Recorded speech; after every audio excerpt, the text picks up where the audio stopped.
আজকে আমরা বানিয়ে নেব ঘরোয়া পদ্ধতিতে রসমালাই।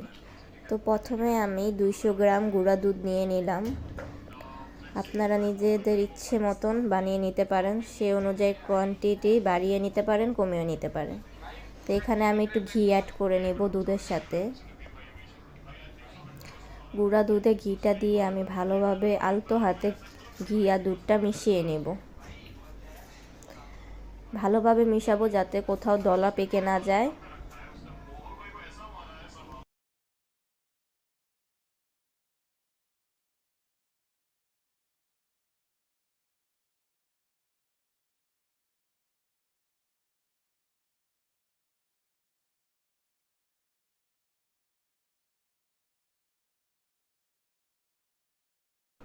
এখানে আমি 2টা ডিম নিয়ে নিয়েছি, ভালোভাবে ফাটিয়ে নেব। নিয়ে সেই গুঁড়া দুধের সাথে ডিমটা অ্যাড করে নেব।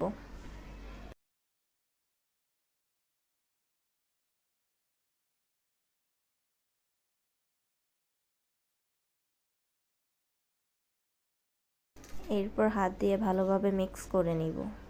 একদম প্রপারলি ডিমের সাথে গুঁড়া দুধটা মিক্স করে নিতে হবে।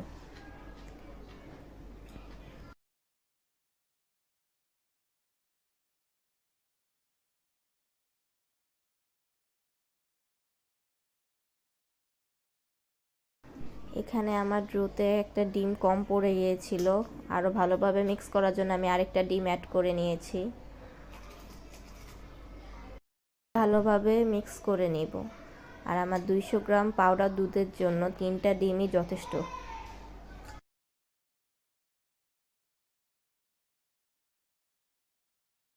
আপনাদের ডোটা এরকম হলেই বুঝবেন পারফেক্ট হয়েছে।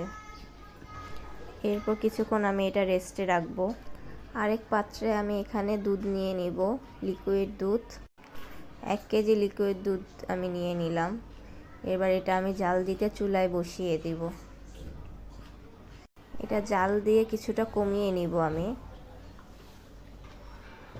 এরপর এখানে আমি আধা ঘন্টা ডোটা রেস্টে রেখেছি। এবার আমার হাতে একটু ঘি ভালোভাবে মেখে নিব। এরপর এটা আমি রসমালাই আকৃতি করে নিব। আপনারা চাইলে লম্বা লম্বা বা গোল যে কোনো আকৃতির নিতে পারেন।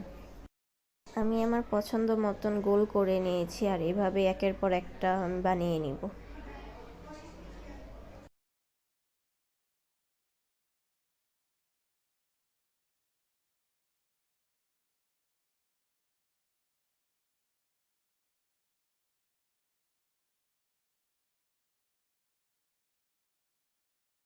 এই তো আমার সবগুলো বানানো শেষ। দেখতে অনেকটা সুন্দর হয়েছে। এরপর সেই আগের থেকে বসিয়ে রাখা ফুটন্ত দুধের মধ্যে আমি সবগুলো মিষ্টি দিয়ে দিব। সাবধানের সাথে দিবেন যাতে ভেঙে না যায়। আর মিষ্টি দেওয়ার আগে আমি যখন দুধ বলক আনানোর জন্য বসেছিলাম তখন আমি চিনি অ্যাড করেছিলাম, যে ক্লিপটা আমার মিস হয়ে গেছে। তো আমি একের পর এক সবগুলো মিষ্টি দিয়ে নিব। মিষ্টিগুলো দেওয়ার পর আমি এটা বলক আনিয়ে নিব।